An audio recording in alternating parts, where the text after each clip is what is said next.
ये जो सफ़र है अब तक का, ODF प्लस सेकंड की अगर हम बात करें तो 50,000 गांव भी ODF प्लस हो गए हैं, आपको मुबारक भी हो।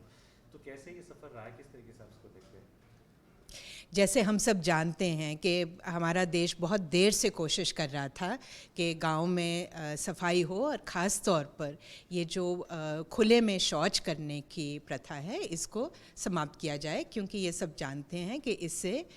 सेहत पे भी नुकसान होता है, हमारी बहनों माताओं को भी मुश्किल आती है, और हर तरह से ये ज़रूरी है कि घरों में अच्छे शौचालय हों और उनका प्रयोग किया जाए। तो 2014 से ही प्रधानमंत्री जी के निर्देश पे, उनके गाइडेंस से ये ओपन डेफिकेशन फ्री की जो कैंपेन थी, एक मुहिम थी, ये शुरू करी गई, और सभी राज्यों और केंद्र शासित प्रदेशों की लोगों ने बहुत इसमें मेहनत की, और गांव-गांव में इसका इतना अच्छा एक रिस्पांस मिला कि 2019 में ही गांधी जयंती के मौके पर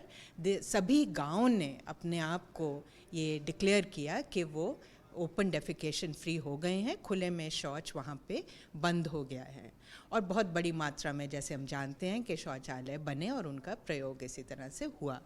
लेकिन उसके आगे भी अब प्रधानमंत्री जी ने निर्देश दिया कि यही अंतिम चरण नहीं है। ये पहली बात, ये ज़रूरी है कि ये जो खुले में शौच की प्रथा ये कभी भी वापस ना लौटे हमारे, और जो शौचालय बने हैं उनका प्रयोग भी जारी रहे, ये ना हो कि वो ताला लग जाए उन पे। तो बिहेवियर चेंज कम्युनिकेशन के लोगों को ये लगातार ये समझाना, बताना, उनकी इसमें साझेदारी लेना कि खुले में शौच की प्रथा बंद रहे, और इसके साथ साथ क्योंकि गांव में अब सॉलिड वेस्ट भी है, तरल पदार्थ का वेस्ट भी है, लिक्विड वेस्ट है, तो वो जो हर किस्म का कचरा या हर किस्म का जो वेस्ट है उससे हमारे गांव मुक्त हों, साफ़ रहें और लोगों की सेहत अच्छी रहे। तो सेकंड, जो दूसरे चरण में जो स्वच्छ भारत मिशन ग्रामीण फ़ेज़ 2 में जो कोशिश अब हम कर रहे हैं, सभी रल मिल के, सभी राज्य, सभी केंद्र शासित प्रदेश और वहाँ के पंचायत पे, और हर घर में ये जो संदेश हम देने की कोशिश कर रहे हैं वो ये है कि हर गांव को हमें सॉलिड और लिक्विड दोनों किस्म के वेस्ट से उनको मुक्त करना है। और उसके लिए कुछ, जैसे गांव में गोबर होता है या और भी खेती से जो वेस्ट होता है, ऑर्गेनिक वेस्ट इसको बोलते हैं, उसका तो प्रयोग बहुत अच्छे से हो सकता है। उसको अगर गड्ढा खोद के उसको उसमें कंपोस्ट कर दिया जाए तो वो खाद होती है, उससे उपजाऊ ज़मीन की उत्पादकता और बढ़ती है। इसी तरह से जो तरल वेस्ट है, अब जैसे रसोई में से या कपड़े धोने से, नहाने से जो पानी निकलता है उसको हम ग्रे वाटर बोलते हैं, तो उसको भी गड्ढा खोद के उसको घर के अंदर ही, या अगर घर में बिल्कुल ज़मीन ना हो तो कहीं गांव स्तर पे इस किस्म के प्रबंध किए जा सकते हैं कि वो पानी वहाँ जाए और वहाँ पे वो पड़ा पड़ा ज़मीन के अंदर साफ़ हो जाता है, और फिर वो ज़मीन के पानी को रिचार्ज भी एक बड़े सेफ़ तरीके से कर सकता है। प्लास्टिक अब गांव में भी पहुंच रहा है, तो प्लास्टिक की मैनेजमेंट करना भी ज़रूरी है। प्लास्टिक को रिसाइकल करना चाहिए, तो प्लास्टिक को अलग करके उसका रिसाइकलिंग के प्रबंध होने चाहिए। सो इस तरीके से हम चाहते हैं कि गांव-गांव में सफाई के पूरे प्रबंध हों। इसके लिए केंद्र सरकार ने स्वच्छ भारत मिशन ग्रामीण में भी बहुत मात्रा में धनराशि का उपबंध किया है। उसी तरह से वित्त कमीशन ने बहुत धनराशि उपलब्ध करी है जो कि गांव-गांव में पहुंच रही है, और इस सारे को प्रयोग करके तकनीकी राय के साथ सलाह लेके कि कौन से उपबंध अच्छे हैं और प्रयोग करने चाहिए। किसी इलाके में कहीं पानी का स्तर ऊंचा होता है, कहीं पे कम होता है, तो उसको कौन से जगह पे कौन से सही तरीके हैं उनको समझते हुए और सब लोगों की साझेदारी के साथ, सारे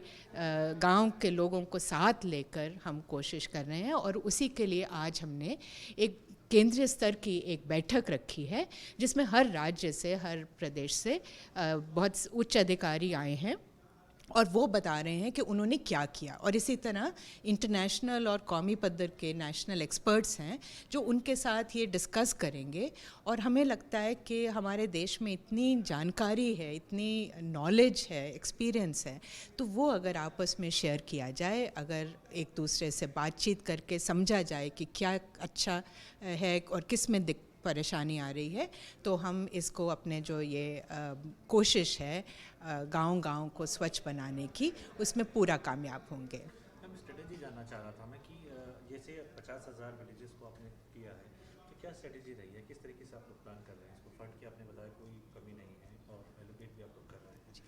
तो जो स्टेट्स में नहीं भी काम हो रहा है तो वो भी अलग रीज़न हो सकता है, तो क्या स्ट्रेटेजी है? तो हम ये सभी विभागों से, राज्यों के जो संबंधित विभाग हैं जो कि पंचायतों के साथ संबंध रखते हैं, उनसे ये चर्चा कर रहे हैं कि वो ऐसे गांव लें जिनमें एक डेमोन्स्ट्रेशन इफ़ेक्ट होगा, जिसको देख के आसपास के गांव के लोग भी इस चीज़ को समझेंगे और वहाँ पे सॉलिड और लिक्विड वेस्ट की जो व्यवस्था है उसको थोड़ा प्रायोरिटाइज़ करें। और इसी श्रृंखला में, जैसे आपने कहा, हमें बहुत खुशी है कि हमारे राज्यों ने बहुत मेहनत करी है। 50,000 गांव ऑलरेडी ODF प्लस हो गए हैं। और ODF प्लस का मतलब कि वहाँ पे जो खुला में शौच का था वो बंद है और अभी भी बंद है। ज़रूरत मुताबिक अगर कोई नए परिवार आए हैं तो उनके लिए नए शौचालय भी बनवा दिए गए हैं और जैसे ज़रूरत हो वहाँ पे सॉलिड और लिक्विड वेस्ट का प्रबंध किया गया है। सो इस तरीके से हमें लगता है कि अब हम बहुत जल्दी आगे बढ़ सकते हैं, क्योंकि जब एक बार ये दिखा दिया गया, डेमोन्स्ट्रेट हो गया कि ये हो सकता है। और इसके लिए, जैसे कहा, धनराशि का प्रबंध किया हुआ है। 10,000 करोड़ से भी ज़्यादा स्वच्छ भारत मिशन ग्रामीण में उपलब्ध है, दिया जा रहा है। और 14,000 करोड़ रुपया केंद्रीय वित्त कमीशन का धनराशि जारी है। सो तकरीबन 25,000 करोड़ का प्रबंध है। और हम राज्यों से कह रहे हैं कि अगर उनको और भी चाहिए होगा तो केंद्र सरकार पूरी इस चीज़ पे वचनबद्ध है कि जितना धन चाहिए होगा, जो सपोर्ट चाहिए होगी, जो तकनीकी सलाह चाहिए होगी, वो हम उसका उपबंध करेंगे ताकि ये काम जल्दी से जल्दी आगे बढ़े। और हम चाहते हैं कि हमारे सारे के सारे गांव, 6.5 लाख गांव हैं, उनमें अगले साल तक जो हमारी चेष्टा है कि वो सब ODF प्लस हो जाएं।